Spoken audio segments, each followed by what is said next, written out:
بسم اللہ الرحمن الرحیم الرحمن علم القرآن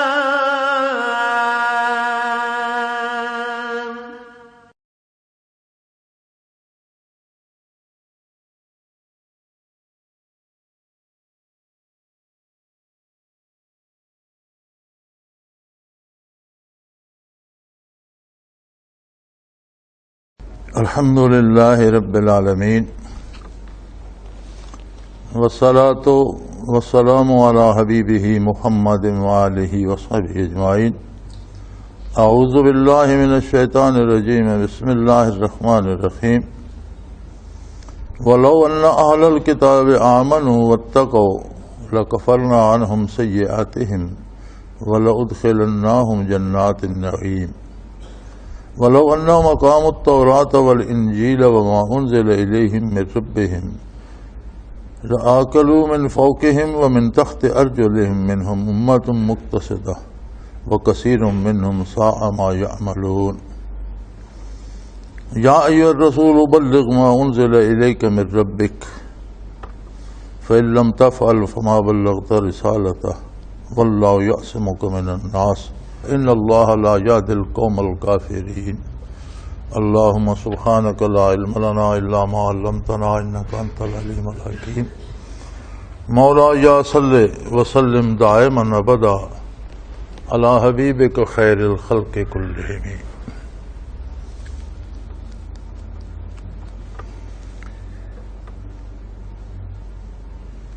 سادہ سا ترجمہ آیات مبارکہ کا بامحاورہ یہ ہے کہ اگر اہل کتاب بھی ایمان لے آتے،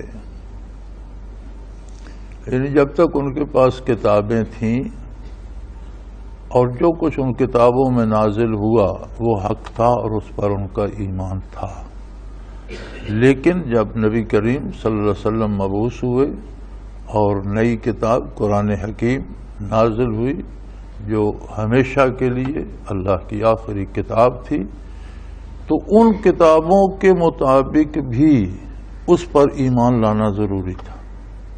جن اپنی کتابوں کو وہ مانتے تھے ان کے مطابق بھی اس پر ایمان لانا ضروری تھا۔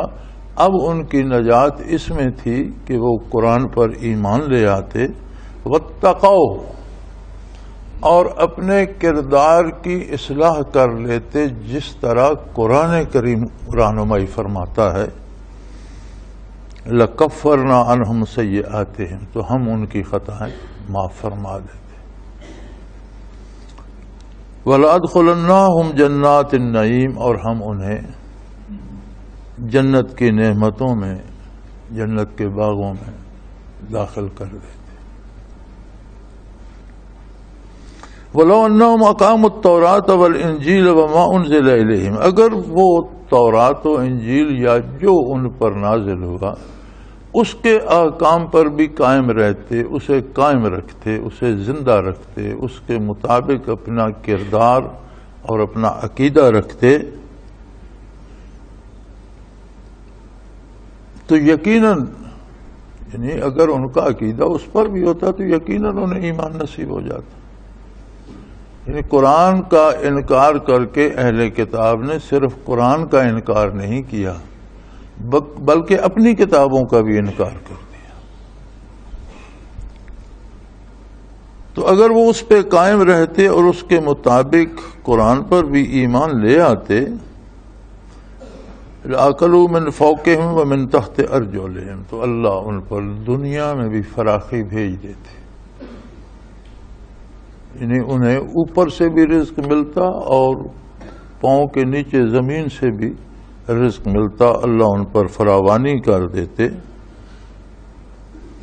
منہم امۃ مقتصدہ، ان میں بھی ایک جماعت ایسی تھی جو راہ راست پر رہی، اور جب قرآن نازل ہوا تو انہیں اس پر ایمان نصیب ہو گیا اور شرف صحابیت سے مشرف ہوئے، لیکن ان کی اکثریت وکثیر منہم ساء ما یعملون، ان کی اکثریت عملاً بدکار تھی۔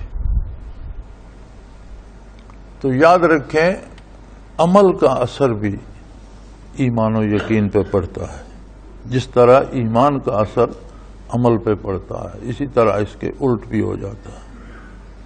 یا ایھا الرسول بلغ ما انزل الیک من ربک وان لم تفعل فما بلغت رسالتہ، اے میرے رسول جو کچھ آپ پر نازل ہوا اسے پھیلا دیجئے، بلغ پہنچا دیجئے عامۃ الناس کو، روئے زمین کی آبادی کو، چونکہ آپ سب کے لیے اللہ کے رسول ہیں۔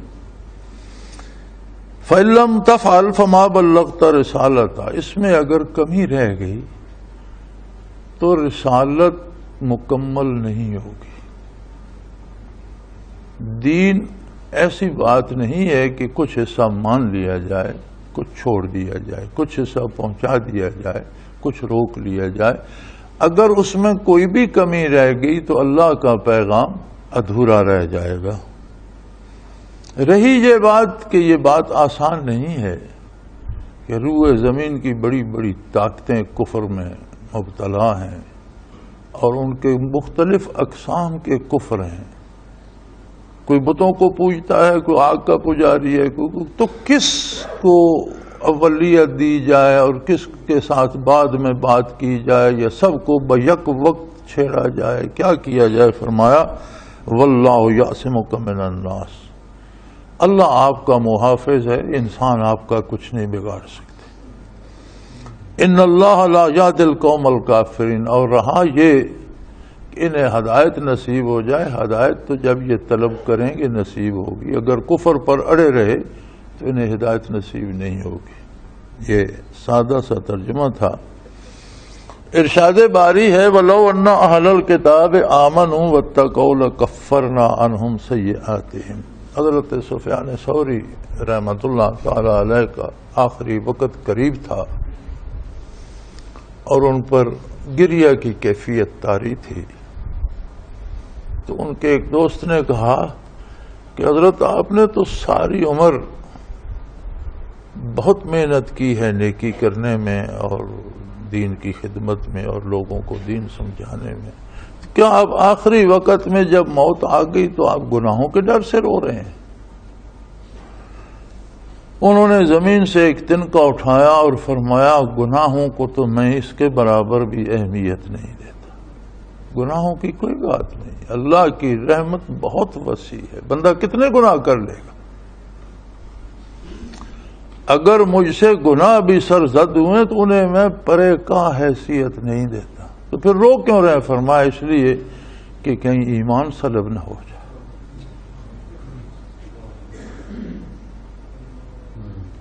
اللہ کریم جب کسی کو سزا دیتے ہیں یا اس سے بہت زیادہ ناراض ہوتے ہیں تو اس کا ایمان سلب ہو جاتا ہے۔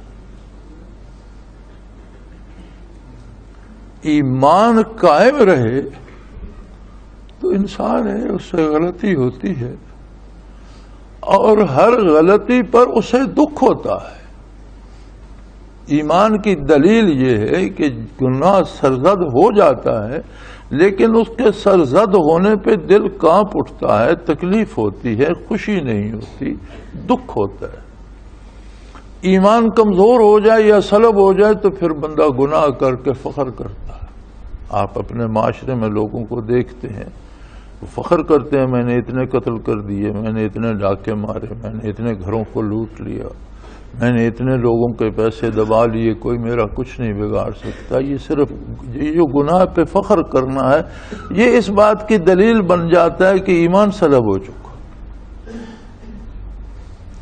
اور ایمان موجود ہو تو گناہ پہ حیا آتی ہے، عظمت الہی اور ہیبت الہی طاری ہو جاتی ہے جو مغفرت کا سبب بن جاتی ہے۔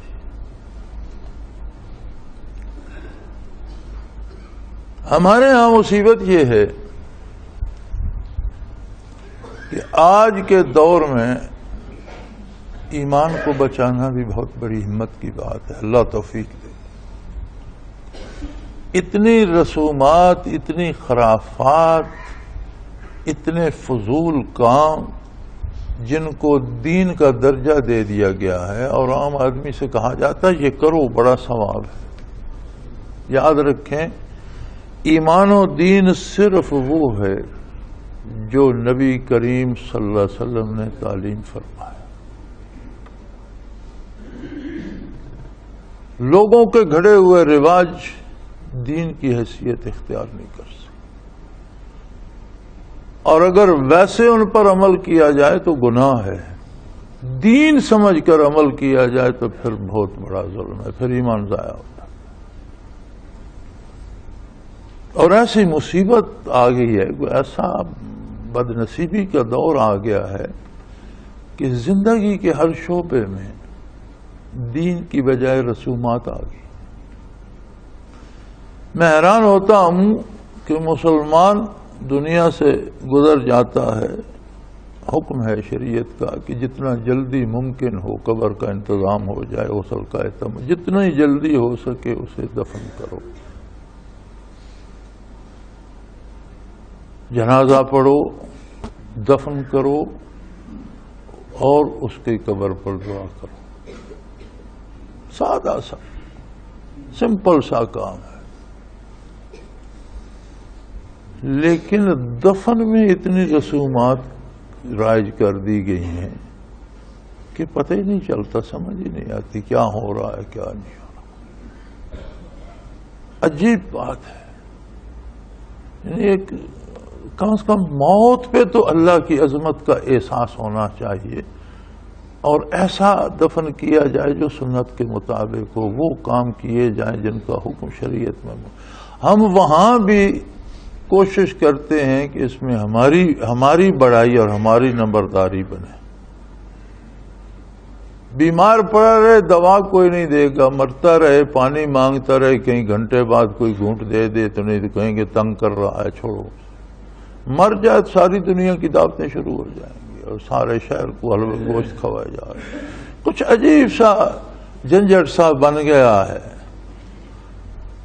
ہندوؤں میں ہوتے تھے 30واں 10واں 40واں، اب وہ سارے اسلام کا جز بن گئے ہیں۔ کوئی سمجھ نہیں آتی لوگ کیا چاہتے ہیں، کیا کرتے ہیں، کیا کرنا چاہتے ہیں۔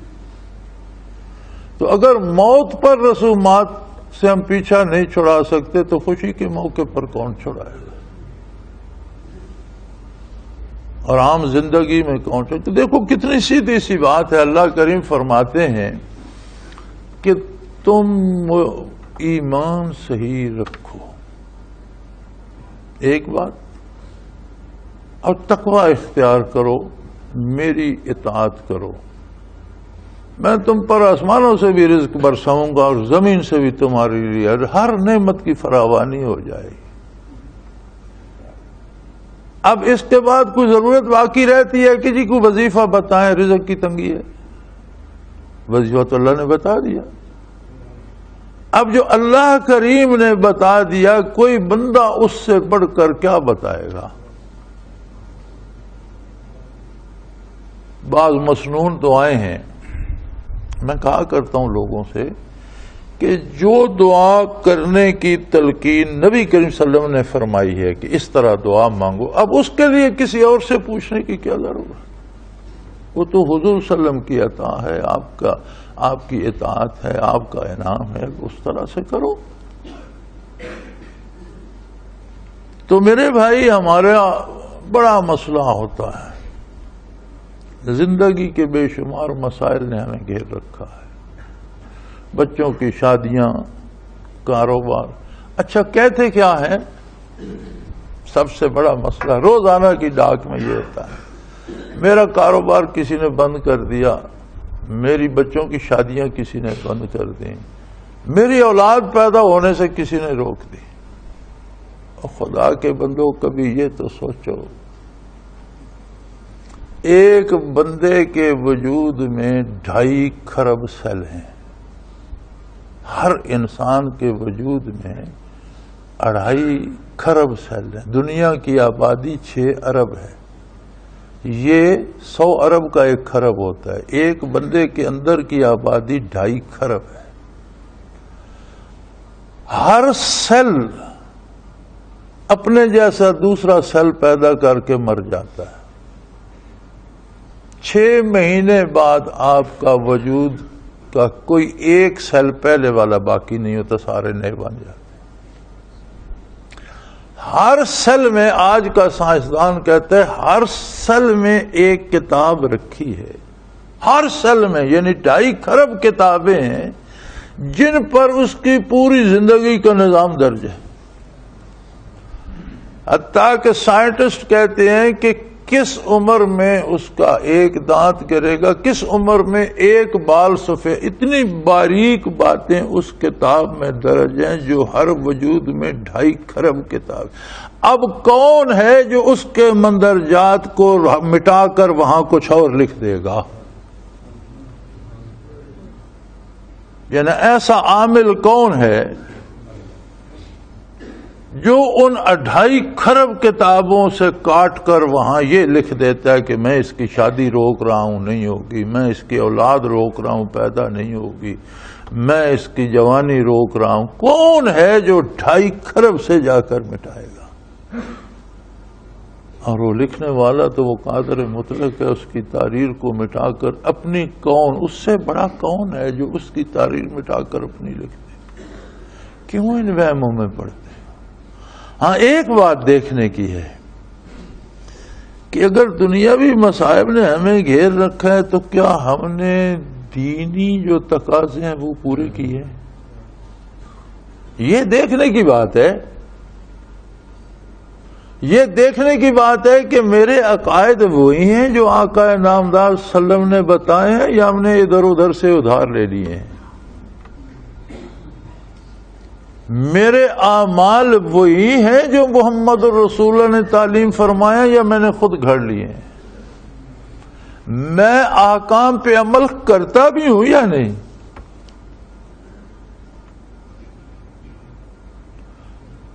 تو اللہ کریم فرماتے ہیں کہ جو کام تمہارے ذمہ ہے وہ تم پورا کرو. تمہیں بخشنا، تمہیں روزی دینا، تمہیں خوش رکھنا یہ میرے ذمہ ہے، میں اپنا پورا کروں. اب تم بندے ہو کر میرے احکام کی پرواہ نہیں کرو گے تو میں مالک ہو کر تمہاری پرواہ نہیں کروں. اس میں کوئی آپ کی نہ روزی بند کر سکتا ہے، نہ دکان بند کر سکتا ہے، نہ شادی روک سکتا ہے، نہ اولاد بند کر سکتا ہے. ہاں ہمارا کردار اس کا سبب بن سکتا ہے. ہم خود ہیں جو اپنے لیے نعمتوں کے دروازے بند کر دیتے ہیں. ہماری خطائیں، ہمارے گناہ، ہماری گستاخیاں اور ہماری وہ فکر. دیکھیں ہم کتنا اہتمام کرتے ہیں ایک وقت کے کھانے کے لیے. آپ دانے بھون کر چبا لیں تو بھی رات گزر جاتی ہے، پیس کر روٹی بنا لیں اور چٹنی سے کھا لیں تو بھی رات گزر جاتی ہے. لیکن ایک ایک وقت کے کھانے کا کتنا اہتمام ہوتا ہے. اور جب اللہ کی اطاعت کی باری آتی ہے تو ہمیں مصیبت پڑی ہوتی ہے. جلدی جلدی پانی مارا، کچھ گیلا کچھ خشک، اور جلدی جلدی رکوع میں گئے تو سیدھے کھڑے نہیں ہوں گے، سجدے میں چلے گئے، سجدے میں گئے تو پیچھے جلسہ نہیں کریں گے، وہیں 2 ٹھونگے مارے. کیا کوئی قیامت آ گئی ہے، پیچھے کوئی فوج لگی ہوئی ہے، کہاں جانا ہے بھاگ کر؟ کم از کم جو ایک وقت کی نماز ادا، کیا آپ کے پاس سند ہے کہ اگلی نماز کا وقت نصیب ہوگا؟ ابھی ہم اگر جمعہ ادا کر رہے ہیں تو کس کے پاس سند ہے کہ اسے عصر کا وقت نصیب ہوگا؟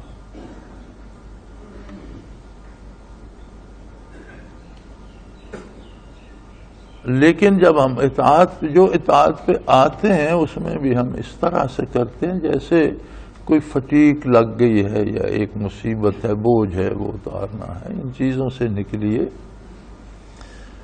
اللہ کریم سے تعلق پیدا کیجئے. ما کان یدخلوها الا خائفین. تو فرماتا ہے نام کی مسجد ہو، کچا گھروندا ہو، ان المساجد للہ، وہ بارگاہ الہی ہے، حضور حق ہے. اس میں داخل ہوتے ہوئے تو بندے پہ لرزہ طاری ہونا چاہیے کہ میں اللہ کے حضور پیش ہو رہا ہوں. ہم ہیں کہ مساجد میں بم برسا رہے ہیں، نمازیوں پر گولیاں برسا رہے ہیں. دروازے پر بندوق بردار کھڑے نہ کرو تو نماز پڑھنا خطرے سے خالی نہیں. یار یہ کون سے کس قسم کے ہم مسلمان ہیں؟ کیسی اسلامی ریاست ہے؟ ہم کہاں جا رہے ہیں؟ ہم کیا کر رہے ہیں؟ اگر ہمارا کردار یہ ہوگا تو اس کے نتیجے میں کیا ہماری دنیاوی زندگی تکلیف دہ نہیں بن جائے گی؟ بن نہیں جانی چاہیے. ہمارے ہاتھ اگر اللہ انصاف دے دے کہ اپنا فیصلہ خود کرو تو کیا ہم یہ فیصلہ کریں گے کہ ہم اللہ کی نافرمانی کرتے رہیں اور عیش کرتے رہیں؟ یہ کیسے ممکن؟ ہر چیز کا ایک فطری رد عمل ہوتا ہے جسے کوئی نہیں روک سکتا. قدرت نے بنا دیا، آگ لگاؤ گے چیزیں جلیں گی، اب اسے آپ نہیں روک سکتے. پانی ڈالو گے آگ بجھے گی، اس کا فطری ایک رد عمل ہے، ایک نتیجہ ہے. اطاعت کرو گے زندگی آسان یہ بھی ہو جائے گی، موت بھی آسان ہو جائے گی، آخرت بھی آسان ہو. نافرمانی کرو گے مشکلات یہیں سے شروع ہو جائیں.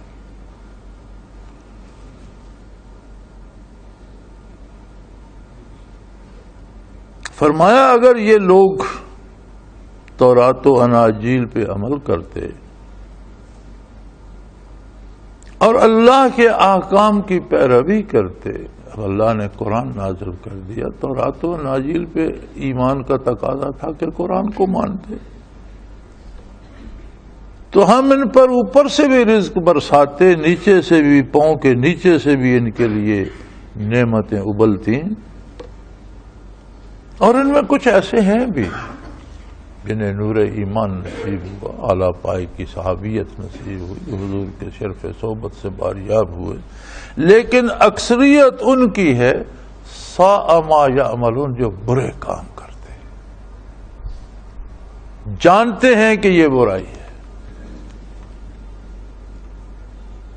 پھر ایک عجیب بڑی خوبصورت بات ارشاد فرمائی. ایک چھوٹی سی ریاست بن گئی مدینہ منورہ، 3000 گھروں پہ مشتمل اسلامی ریاست بن گئی.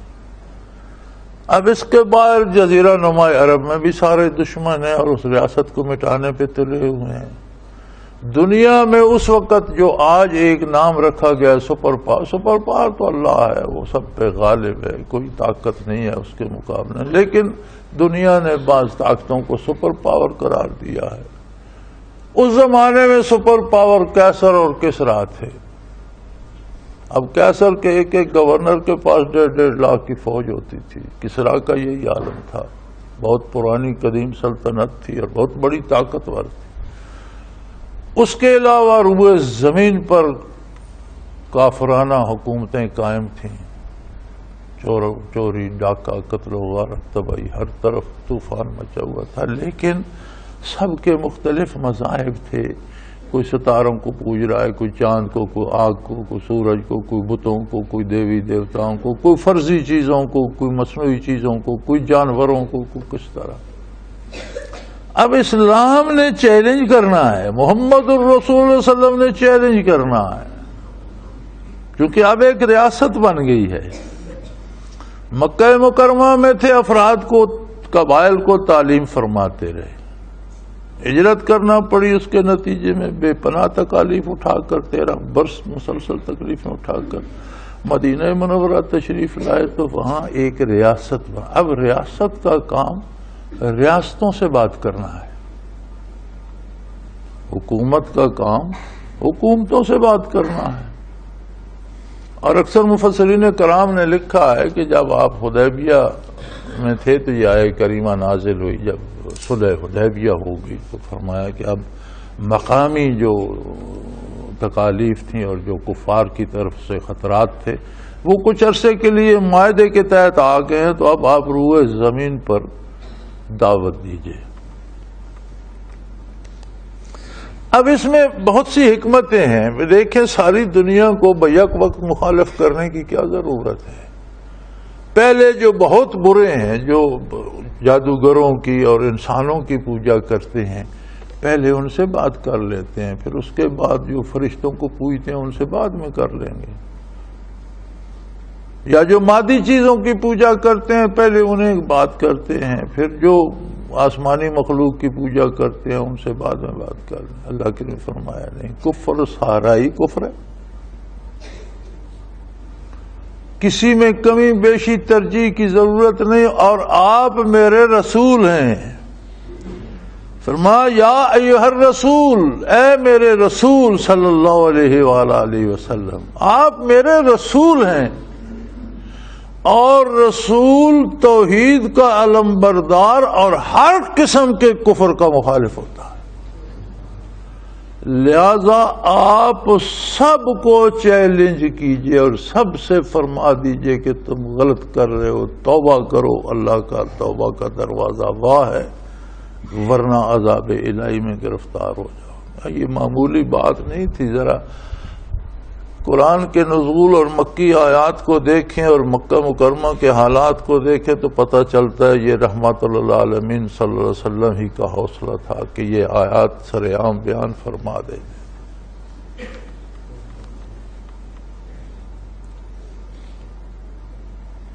آج ہے کسی میں جرت کہ کسی کا نام لے کہ فلاں نے چینی کا جو بحران ہے پیدا کیا ہے؟ آج کوئی نام لیتا ہے کہ فلاں نے آٹے کا بحران پیدا کیا؟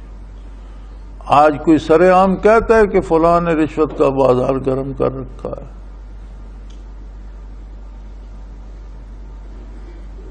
تو یہ تو کوئی کفر اسلام کی بات تو نہیں، یہ تو کوئی دوزخ جہنم کا وعید تو نہیں ہے، یہ تو عام سی بات ہے۔ اگر ہم اتنے مسئلہ اندیش ہیں تو وہ ہستی جو دنیا کفر کو چیلنج کر رہی ہے، اور بڑے بڑے کافر، ایسے لوگ جن کے نام سے جزیرہ نما عرب کانپتا تھا، ان کے سامنے وہی آیات دہرا رہے ہیں جو اللہ کی طرف سے نازل ہوئی۔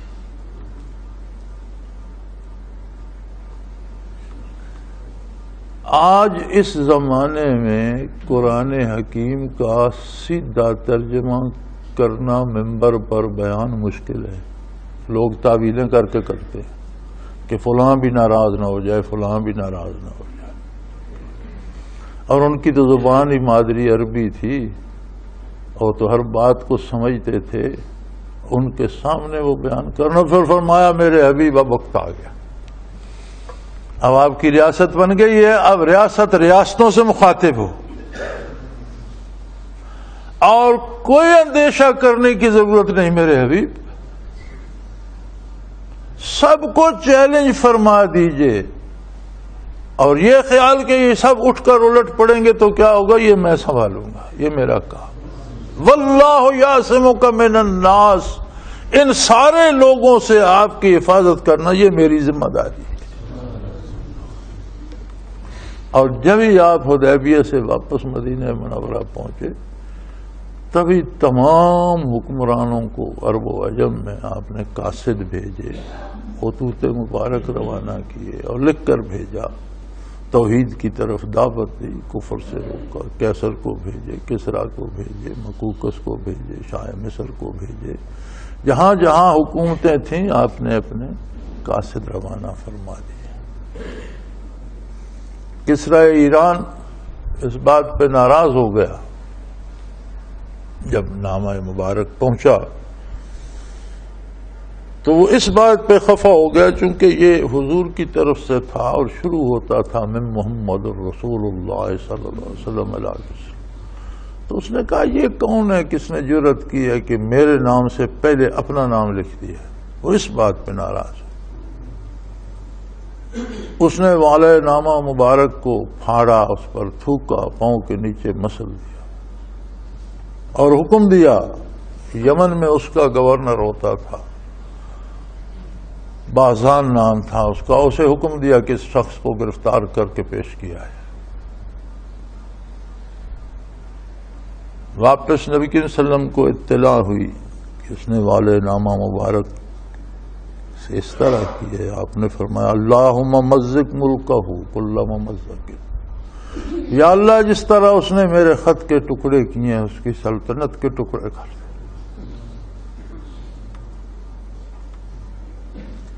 بازان نے اپنے ایک افسر کو حکم دیا ویلم قبیلے کا تھا، فیروز نام تھا اس کا، فیروز ویلمی، کہ مدینہ جاؤ اور اس شخص کو گرفتار کر کے لے آؤ اور اس سے یہ بات کہنا میری طرف سے، اگر وہ گرفتاری دے دے تو میں بادشاہ کو سفارش کروں گا کہ انہیں قتل نہ کرے، لیکن میں یہ ضمانت نہیں دے سکتا کہ وہ میری بات مانے گا۔ ہاں اگر میری بات مان گیا تو بقیہ عمر ان کی جیل میں گزرے گی، ہاں قتل نہیں کرے گا۔ اگر میری بات بادشاہ نے مان لی تو میں سفارش کروں، اور اگر انہوں نے گرفتاری نہ دی تو پھر وہ جانتے ہیں کسریٰ کی فوجوں کے سامنے عرب کی کیا حیثیت ہے، پھر سارا عرب طاقت و تاراج ہو جائے گا۔ وہ مدینہ منورہ حاضر ہوا، حضور صلی اللہ علیہ وسلم کی بارگاہ میں پیش ہوا، داڑھی منڈی ہوئی تھی اور بڑی بڑی مونچھیں تھیں۔ سیرت کی کتابوں میں خصوصی طور پر لکھا گیا ہے کہ حضور صلی اللہ علیہ وسلم کی ایک نگاہ تو اس کے چہرے پہ پڑی، پھر آپ نے اس کے چہرے کی طرف نہیں دیکھا، پسند نہیں فرمایا۔ مونچھیں بڑی بڑی تھیں، داڑھی صاف تھی، آپ نے پسند نہیں فرمایا، رخ انور پھیر لیا۔ اس نے جو عرض کی امرنی ربی، چونکہ بادشاہ کو وہ رب کہتے تھے، مالک، پالنے والا، ان داتا جیسے ہندو کہتے ہیں، وہ رب کہتے ہیں، میرے رب نے مجھے حکم دیا ہے۔ اور پھر اس نے وہ ساری پیغام بازان کا بھی سنایا۔ حضور نے فرمایا اسے ٹھہراؤ، اور اسے فرمایا کہ تمہارے رب نے تمہیں حکم دیا ہے، اب میرا رب مجھے جو جواب دے گا وہ میں تمہیں بتا دوں گا۔ وہ ٹھہر گیا، سو وہ پیش ہوا۔ آپ نے فرمایا تیرے رب کو اس کے بیٹے نے رات قتل کر دیا ہے، کسریٰ کو اس کے بیٹے شیرویا نے رات قتل کر دیا ہے، بادشاہ مر گیا، اس کا حکم مر گیا، اب نیا بادشاہ جو حکم دے گا وہ لے کر آنا۔ وہ ٹھٹک گیا، اس نے کہا آپ بہت بڑی بات کر رہے ہیں۔ آپ نے فرمایا مجھے میرے رب نے یہ جواب بتایا ہے کہ تجھے بتا دوں، تجھے تیرے رب نے کہا تھا، مجھے میرے رب نے بتایا ہے کہ میں نے اس کے بیٹے کو اس پر مسلط کر دیا، وہ رات قتل ہو گیا، بادشاہ مر گیا، اس کا حکم ختم ہو گیا، اب نئے بادشاہ سے حکم لے کر آنا، پھر بات کریں۔ اس نے وقت اور تاریخ لکھ لی کہ آج صبح مجھ سے یہ بات ہوئی ہے، گزشتہ رات کی بات۔ واپس چل پڑا، یمن پہنچا، بازان سے اس نے صورتحال بیان کی، وہ بھی حیران ہو گیا۔ ابھی اس حیرت میں تھے کہ قاصد پہنچ گیا شاہی دربار سے، اور اس نے کہا کہ بادشاہ نے حکم دیا ہے کہ بادشاہ مر گیا، اس کا حکم ختم ہو گیا، نئے بادشاہ کا یہ حکم ہے کہ جس عرب کو گرفتار کرنے کا میرے باپ نے حکم دیا تھا ان سے تعارض نہ کیا جائے۔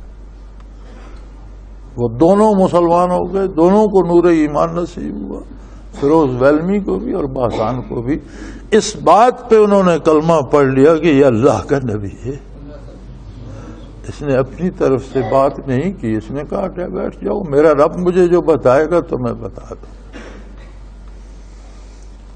تو یہ آسان کام نہیں تھا، لیکن فرمایا میرے رسول، تو میرا رسول ہے اور ساری انسانیت کے لیے ہے۔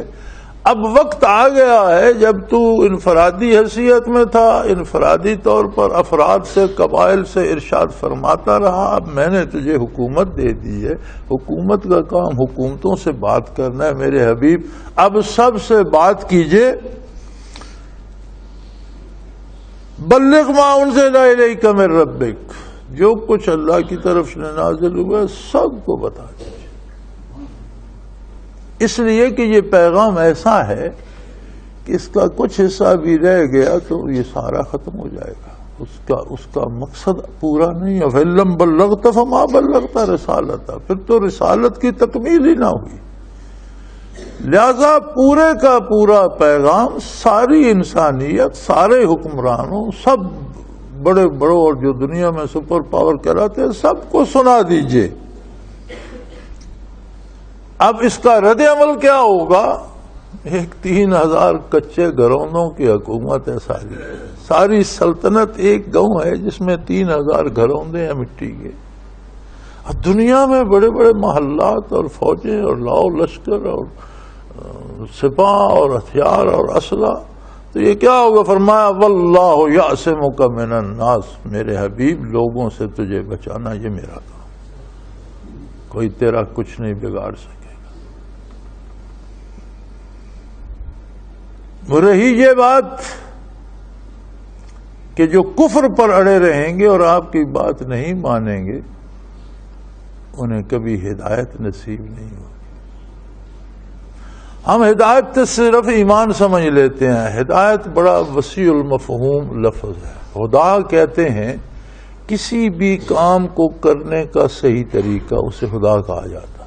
کوئی بھی کام ہے زندگی کا، خرید و فروخت ہے، لین دین ہے، کاروبار ہے، تجارت ہے، بیاہ شادی ہے، دوستی دشمنی ہے، معیشت ہے، معاشرت ہے، اخلاقیات ہیں، سیاست ہے، حکومت ہے، سلطنت ہے. زندگی کے سارے کام جو انسان کو پیش آتے ہیں ان کو کرنے کا جو صحیح طریقہ ہوتا ہے وہ خدا کہلاتا ہے. اس کا مطلب ہے جو حضور پہ ایمان نہیں لاتا وہ زندگی کا کوئی کام بھی صحیح طریقے سے نہیں کر سکتا. ان اللہ لا یہدی القوم الکافرین، کافروں کو اللہ صحیح کرنے کی توفیق ہی نہیں دیتا. یہ بڑی عجیب بات ہے.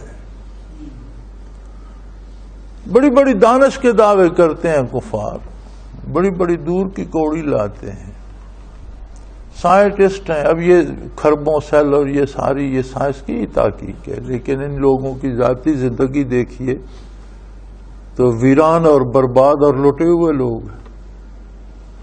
بڑے بڑے فلاسفہ کی ذاتی زندگی پڑھیے، اجڑے ہوئے لوگ.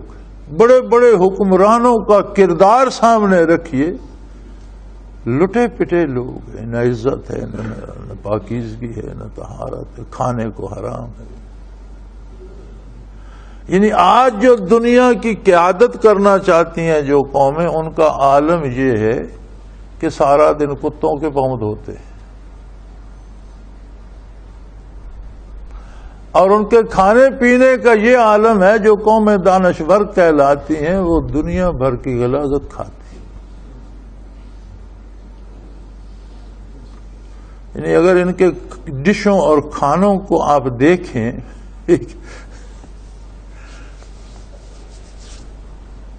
تو میں ان کے حالات دیکھ کر میں کہا کرتا ہوں کہ یہ بھی اللہ کے عذاب کی ایک قسم ہے کہ انسانوں کا قتل عام کر رہے ہیں اور جانوروں کی خدمت پہ نہیں لگا دیا. میں نیو یارک میں تھا، سڑک پر پھرتے ہوئے میں نے بورڈ پڑھا کہ وہ جس کے پاس کتا ہوگا وہ سڑک کی صفائی کا ذمہ دار خود ہے. میں رک گیا، میں نے کہا دیکھو کیا یہ کس طرح کر. اب ہر عورت نے ہر مرد نے ایک کتا پکڑا ہوا ہے، اس کے ساتھ ایک چھوٹا سا بیلچا بھی ہاتھ میں، چھوٹا سا جھاڑو بھی. وہ کتا جہاں پیشاب کر دیتا ہے وہ اسے صاف کر کے بیلچے میں اٹھا کے ساتھ لیے، ایک ہاتھ میں وہ اٹھائے ہوئے، ایک ہاتھ میں کتا پکڑا. کیا یہ زندگی کرنے کا طریقہ ہے؟ زندہ رہنے کا سلیقہ ہے؟ یہ پاگل ہو گئے؟ نہیں، پاگل نہیں، کافر ہے. کافر کوئی کام بھی سلیقے سے نہیں کر سکتا. کفر کی یہ مصیبت ہے. اور میرے حبیب ساری دنیا کو سنا دیجیے، بلغ ما انزل الیک من ربک، پہنچا دیجیے سب تک جو پروردگار کی طرف سے آپ پر نازل ہوا. اس لیے کہ یہ پیغام ایسا ہے کہ اس کا ایک جملہ بھی رہ جائے تو اس کا مقصد پورا نہیں ہوتا. پھر تو رسالت کا مقصد پورا نہیں ہوگا اگر کسی تک ایک جملہ بھی نہ پہنچا. اسے پہنچا دیجئے اور پورے کا پورا پہنچا دیجئے. دنیا بھڑک اٹھے گی، لوگ بتوں کے پجاری ہیں، کافر ہیں، لوگ ناراض ہو جائیں گے، بڑی بڑی حکومتیں ہیں، چڑھ دوڑے میں. فرمایا لوگوں سے بچانا میرا کام. واللہ یعصمک من الناس، لوگوں سے آپ کی حفاظت کرنا یہ میرا کام. اور ایک بات فرمایا، نتیجہ اس کا یاد رکھیے، آخری بات سن لیجئے میرے حبیب. ان اللہ لا یہدی القوم الکافرین، جو کفر کرتا ہے میرے حبیب وہ صرف آپ کی مخالفت نہیں کرتا، صرف اللہ کی عظمت کا انکار نہیں کرتا، بلکہ وہ ایسے عذاب میں گرفتار ہو جاتا ہے کہ اللہ اسے زندگی کا کوئی سلیقہ بھی سیکھنے کی مہلت نہیں دے۔ لباس پہنے ہوئے لیکن بے لباس ہے، کیسی عجیب بات ہے، ایک بے وقوفی کی انتہا بھی ہے کہ لباس پہنا ہوا ہے بے لباس ہیں۔ کیا ان کے دماغ خراب ہو گئے؟ مائیں بہنیں بیٹیاں باپ بھائی بیٹے وہاں موجود ہیں لیکن وہ چند چیتھڑے انہوں نے لٹکائے ہوئے ہیں جیسے بے لباس پھر رہے ہیں۔ یہ کہ پاگل ہو گئے، دماغ خراب ہو گئے، کیچوے کھا رہے ہیں، غلاظت کھا رہے ہیں، مینڈکیں کھا رہے ہیں، وہ گند بلا کھا رہے ہیں۔ کیوں ایسا کرتے ہیں؟ دماغ خراب ہے؟ نہیں، کافر ہیں۔ کافر کو کسی بھی کام کے کرنے کا سلیقہ نہیں آتا۔ ان اللہ لا یہدی القوم الکافرین، ہدایت ہوتی ہے ہر کام کے کرنے کا سلیقہ، اس میں ایمان بھی ہے، اس میں عمل بھی ہے، ورع تقوی بھی ہے، اور اس میں زندگی کے سارے امور بھی ہیں۔ فرمایا کفر ایسی لعنت ہے، آپ کی عظم رسالت کا انکار، آپ کی حقانیت کا انکار، عظمت الہی کا انکار ایسی مصیبت ہے کہ ایسے بندے کو اللہ ایسا بے شعور کر دیتے کہ وہ زندگی کا کوئی کام بھی سلیقے سے نہیں کر سکتا۔ اور آپ دیکھ رہے ہیں دنیا میں کیا ہو رہا ہے، یہ پاگل ہو گئے۔ وہ فار ایسٹ میں بڑا دلچسپی سے پیا جاتا ہے، کیا ہے جی، یہ لائیو ڈاگ سوپ ہے، زندہ کتے کا سوپ بنا، یعنی زندہ کتے کو ابلتے ہوئے کڑاہ میں ڈال دیتے ہیں، اس کے بال کھال بھی، ساری غلاظت بھی اسی میں، اور پھر اس کا سوپ نکال کے پیتے ہیں۔ لائیو منکی برین، زندہ بندر کا دماغ کھایا جا رہا ہے جی، میز میں اتنا سا سوراخ ہے، نیچے بندر زندہ بندھا ہوا ہے، اوپر اس کا تھوڑا سا سر ننگا، چھری مار کے اوپر سے کاٹ دیں گے، وہ نیچے چیخ رہا ہے، یہ اوپر چمچ سے مغز کھا رہا ہے۔ یہ پاگل ہو گئے۔ یہ تو ایک دو ڈشیں میں نے آپ کو بتائیں جو بہت معروف اور مشہور ہیں، چوہوں کا اچار ہے، مینڈکوں کا اچار ہے، سانپ کا کھانا بنا، یہ کیا ہے یار، ان کا دماغ خراب ہو؟ نہیں، یہ کافر ہیں، پاگل نہیں ہے، کافر ہیں۔ کلمہ پڑھ لیں، آج اس ساری نجاست سے جان چھوٹ جائے، آج زندگی گزارنے کا سلیقہ آ جائے، آج پتہ چل جائے لباس کیسے پہننا چاہیے، آج پتہ چل جائے کسی سے بات کیسے، آج پتہ چل جائے کیا کھانا چاہیے کیا نہیں کھانا چاہیے، کون سی غذا انسانی معیار کے مطابق ہے، اور کون سی غلاظت ہے جو جانور کھاتے ہیں انسان نہیں کھاتے۔ یہ تو جانوروں سے ہی بدتر، اتنی غلاظت جانور نہیں کھاتے جتنے یہ مہذب طبقہ کھا رہا ہے، جو اپنے آپ کو بہت مہذب اور بہت پڑھا لکھا اور بہت آگے سمجھتا ہے۔ ہمارے بھی سب کو فکر ہے، میں تو سن کے تھک گیا ہوں، کان پک گئے، کہتے ہیں ملک کو آگے کہاں لے کے جاتے ہو، یہ مٹی تو جب سے بنی ہے یہی پڑی ہے، اس پر تو صدیاں بیت گئی۔ سنا آدم علیہ السلام کا نزول بھی اسی زمین پہ ہوا تھا، تب سے تو اس سے تو پہلے سے یہ موجود ہے۔ پھر یہاں سے تشریف لے کے مکہ مکرمہ اور عرفات میں ملاقات ہوئی مائی صاحبہ سے، تو نزول آدم کے وقت تو یہ سرزمین تھی اور ابھی تک تو وہی ہے۔ اب یہ ایک نئی قوم آ گئی ہے، وہ آگے لے کے، جب اپنے آگے کہاں لے کے جاتے ہیں، آگے تو برزخ ہے، اس سے آگے آخرت ہے، یہ کہاں لے کے جاتے ہیں آگے؟ کیوں کرتے ہیں ایسی باتیں؟ ایمان کی کمی۔ کیوں غلاظت کھاتے ہیں؟ پاگل نہیں ہے، کافر ہے۔ آج کلمہ نصیب ہو جائے، آج زندگی کا سلیقہ آ جائے گا۔ جتنا جس میں ایمان ہے، جتنا مضبوط ایمان ہے، اتنی زندگی صاف ستھری ہوتی چلی جائے گی۔ جتنی ایمان میں کمزوری آتی جائے گی، اتنی غلاظتیں اور جانوروں کی طرح جانوروں کی مشابہت آتی چلی جائے گی۔ وآخر دعوانا ان الحمدللہ رب العالمین۔ اللہ اللہ اللہ اللہ اللہ اللہ اللہ اللہ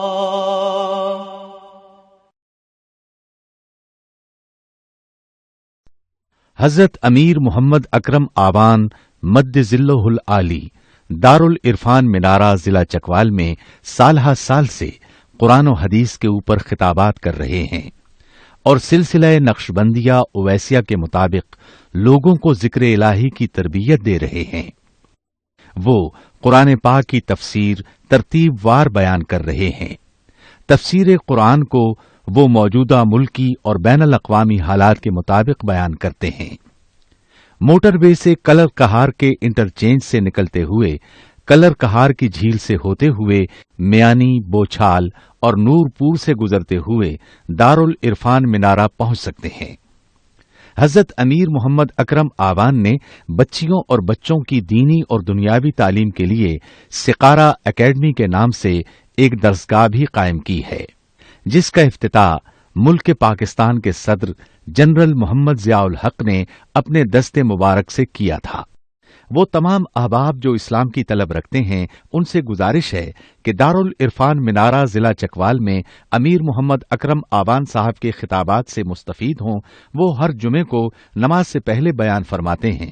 ہر ماہ کی پہلی اتوار کو ماہانہ اجتماع ہوتا ہے جس میں آپ خصوصی خطاب فرماتے ہیں اور پاکستان کے چاروں صوبوں سے احباب اس اجتماع میں شرکت کرتے ہیں۔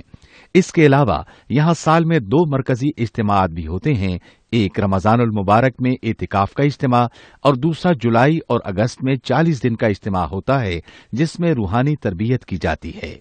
اپنا خون سیماب دے کر اتنا ہم کر جائیں گے، نام آقا کا چمن میں پھر رقم کر جائیں گے۔